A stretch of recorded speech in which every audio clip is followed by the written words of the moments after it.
因為佢所有嘅煲咧都係有一個叫做 lifetime guarantee 啦。咁我自己平時啦就會用佢嚟煎隻蛋啦，有時可能煎下餃子啊，整下玉子燒咁咧。咁如果大家想揾啲咧比較經濟實惠嘅廚具咧，咁佢嘅鋒利程度咧就令到你可以好容易咧將好多食材咧都切到好幼細。大家好，唔知大家有冇留意到我今日嘅背景唔同咗咧？因為咧今日就想同大家推介一啲咧我覺得非常之好用嘅廚具啦。因為嚟到英國之後咧，我哋真係每日都煮飯啦，咁所以一啲好用嘅廚具啦，絕對可以令你每日煮飯嘅時候咧更加得心應手嘅。咁所以事不宜遲，我哋即刻開始啦。咁第一個想同大家介紹嘅咧就係呢一 set Denby 嘅 Hard Anodized Pan 啦。咁佢哋咧呢一個系列咧都出咗非常之多嘅 size 啦。咁我哋自己咧就買咗3款嘅。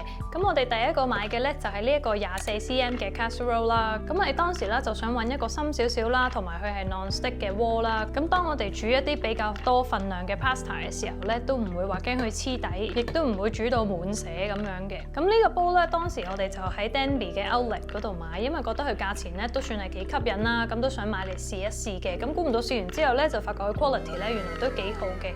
咁佢哋除咗係真係 non-stick 之外啦，佢個傳熱嘅速度咧都非常之快。咁所以我哋煮嘢食嘅時候咧都係非常之 efficient 嘅。咁當我哋試完呢個覺得 OK 啦，咁我哋結果咧就買咗另外一個啦，比較矮啲橫啲呢個26cm 嘅 salty pan。咁平時咧我就會攞嚟做其他 main course 啦，譬如一啲咖喱啊、炒菜咁咧，我哋平時都會用佢嘅。咁佢個鑊面就大啲啦，咁有時你煎肉嘅時候咧都會快啲嘅。咁而另外我哋最後一個咧就係呢個細細地啦，就18cm 嘅 sauce pan。咁當時我哋就想揾一個細細地啦，又係 non-stick。咁有時咧我哋煮一啲 pasta 嘅 sauce 要分開煮嘅時候咧，就可以用呢一個。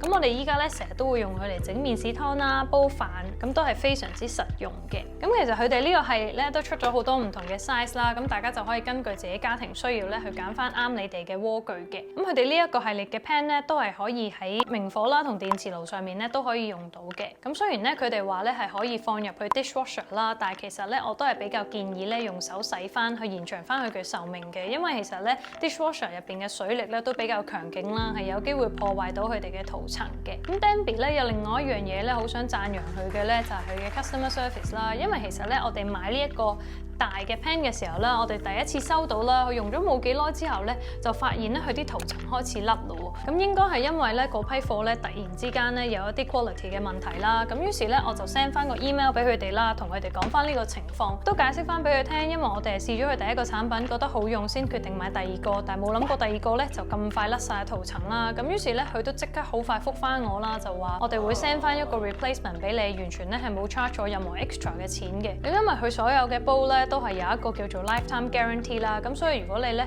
買到翻嚟之後有啲咩問題咧，隨時都可以揾翻佢哋嘅。咁於是佢哋好快咧就 send 翻個新嘅俾我啦，而新嘅呢個咧用咗超過大半年咧，都仲係完全咧 keep 到佢嘅 quality 嘅。咁其實淨係呢個原因咧，都已經好值得推介大家去試下 Denby 嘅廚具嘅。咁而第二個想同大家推介嘅廚具咧，就係呢個 IKEA Omberleck 嘅 frying pan 啊。咁當時咧我就喺網上見到好多人咧對佢嘅 review 咧都唔錯，咁而且咧佢嘅價錢咧真係非常之吸引啦。咁佢都出咗好多唔同嘅 size 俾你揀啦。咁我哋當時就想揾一個比較細少少啦。咁因為有時可能你整嘅食物份量唔多啦，就唔想開個咁大嘅鑊。咁呢一個 size 嘅 pan 咧就非常之適合啦。咁佢咧亦都係一啲 non-stick 嘅塗層啦，咁亦都非常之容易清潔嘅。咁而佢同頭先 Denby 嗰個一樣啦，亦都可以喺明火啦同埋電磁爐上面使用嘅。咁我自己平時啦就會用佢嚟煎隻蛋啦，有時可能煎下餃子啊，整下玉子燒咁咧，呢一個 pan 咧都係非常之啱用嘅。咁如果大家想揾啲咧比較經濟實惠嘅廚具咧，咁不妨咧都可以試一試 IKEA 呢個系列嘅廚具嘅。咁第三個想同大家介紹嘅咧就係呢個 Salter 嘅電子磅啦。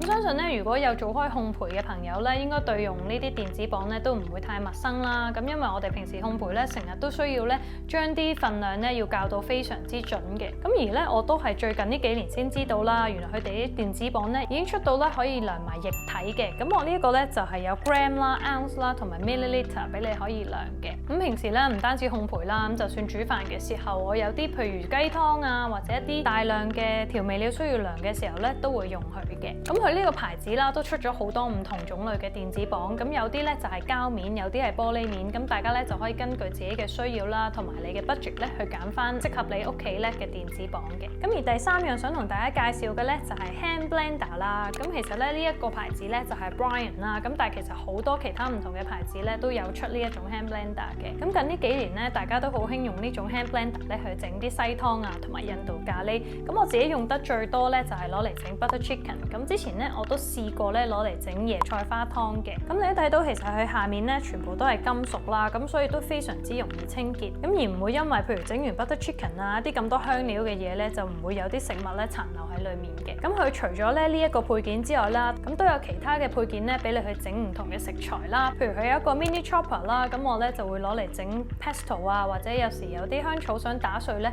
都會用呢一個嘅。咁佢另外咧都配一個 beater 啦。咁對於唔想買一啲 hand mixer 咧，呢個都係一個幾好嘅代替品。咁有時整蛋糕啊、麵包啊都可以用到個 beater 嘅。咁所以呢個咧都算係一個多功能嘅廚房工具嚟嘅。咁而下一個想推介俾大家嘅咧就係呢個 Kyocera 嘅陶瓷刀啦。咁佢咧就係一把非常之利嘅陶瓷刀啦。咁因為我哋啱啱嚟英國嘅時候咧就唔係太捨得啦，用好多錢咧去買一把刀。咁我哋咧嗰陣時就買咗一 set 咁樣嘅普通嘅刀具啦，好似唔知10幾20磅就已經有4、5把刀咁樣。咁但係我哋用落之後發覺啦，當啲刀咧真係唔夠利嘅時候咧，我哋切嘢咧都會幾 frustrating 啊。同埋當把刀鈍嘅時候啦，係會更加容易切到自己嘅。咁所以於是我哋就決定咧去 invest 落一把咧好啲嘅刀。咁其實呢一個 Kyocera 咧呢個牌子係嚟自日本嘅。咁我自己咧就喺 Amazon 上面買佢翻嚟啦。咁佢哋都有幾種唔同嘅 size 啦。咁我哋呢一個咧就係16cm 嘅刀嚟嘅。咁佢嘅鋒利程度咧就令到你可以好容易咧將好多食材咧都切到好幼細嘅。咁大家用嘅時候都要注意啦，就千祈唔好 twist 佢啦，或者攞佢嚟斬骨，因為其實陶瓷刀咧係比較脆弱嘅。咁如果你做呢啲動作嘅時候咧，係會令到把刀咧非常之快爛嘅。咁同埋我都講過啦，其實佢都真係非常之利，咁自己洗啦同埋用嘅時候咧都要非常之小心，咁同埋都要放喺一啲咧小朋友唔會 reach 到嘅地方。咁而下一樣咧，我想介紹嘅咧就係呢個 iNable 嘅 grater 啦。咁佢主要咧就係俾你磨一啲嘅食材啦。咁我自己用得最多嘅咧就係磨蒜頭啦同埋薑，因為有時好多嘅食譜咧都會用到一啲蒜蓉啊或者薑蓉咁咧。咁呢個 grater 咧就可以令到你快速咁處理呢一啲嘅食材啦。咁佢一啲細細嘅窿咧，亦都係非常之鋒利嘅。咁所以同頭先一樣啦，洗嘅時候同埋用嘅時候咧都要非常之小心。咁同埋佢買嘅時候咧，其實係有個 cover 嘅。咁你自己收藏佢嘅時候咧，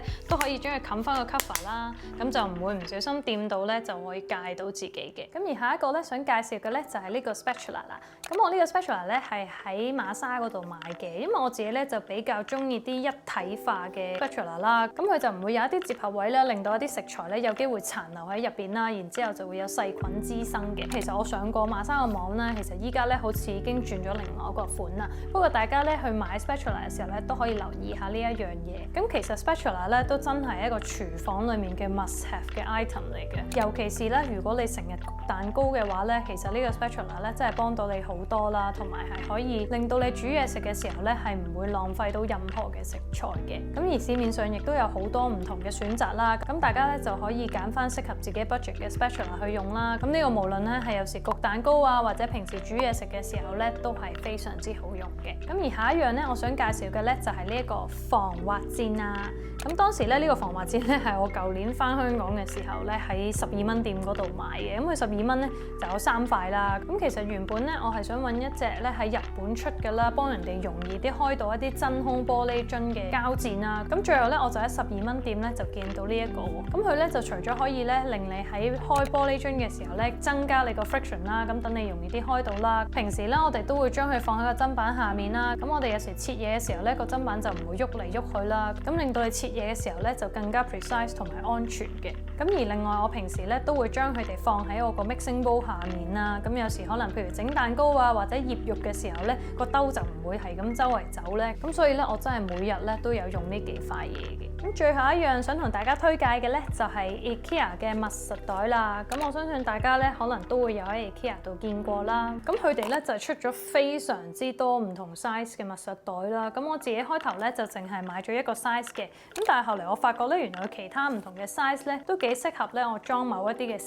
材嘅。咁佢呢啲嘅密實袋咧都係 freezer safe 啦。咁所以平時咧我哋自己將啲肉放去急凍嘅時候咧都會用佢嘅。咁雖然呢種嘅密實袋咧可能大家會覺得比較唔環保啦。咁但係我自己咧都盡量做好自己個 part 啦，就係我每個密實袋咧用咗之後咧，我就會洗乾淨去再用嘅。咁我就會用好多次啦，用到佢真正係爛咗咧，我先至會攞佢去 recycle 嘅。咁希望咧都可以盡量 extend 佢個 lifetime 啦。咁希望大家中意我以上介紹嘅廚房用品啦，希望都可以幫到你咧喺屋企煮飯嘅時候咧更加得心應手嘅。咁我喺下面 description 咧都會留翻每一個物品嘅 link 啦，咁大家就可以 click 去睇一睇。咁如果大家中意呢條片嘅話咧，就希望可以俾個 like 我啦，同埋記得 subscribe 我個 channel 咯。咁我哋下條片再見啦，拜拜。